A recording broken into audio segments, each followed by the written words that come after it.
By the way, on that part about people feeling nervous about the economy, in 2010, 70% of folks said they were nervous. Right now, that's down to 47. But Amy, we just saw an election in Pennsylvania where the Democrat ran as a de facto Republican to a degree. Yes.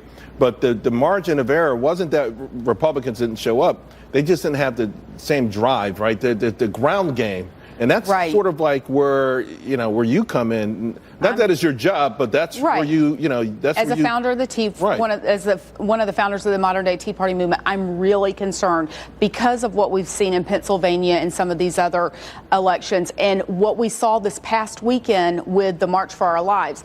Those kids were there because they, are all about what happened in Parkland, but that was put on by adults. And there is a lot of money behind that, Charles. And what concerns me is the amount of money behind it, and the Dems have the momentum right now. And I say that because if you think back to 2010 with the Tea Party movement, and we took back the House, and we had no money behind us. People don't realize that, but at the beginning of the Tea Party movement, we had no money behind us, and look what we were able to accomplish with no money and the momentum. So this should be a huge red flag to Republicans that they better get on their game and focus on the midterms. By the same token, Amy, the result of that was an amazing election, rounds of election, ever since then, and consequently, right. Republicans are now in control of the White House, the Senate, and the House of Representatives. But it feels like many of them have ignored the Tea Party and ignored grassroots voters. They absolutely have, and they still want to push us to the side. Now, I'll admit, I was very discouraged with what happened with this omnibus. And that was another part of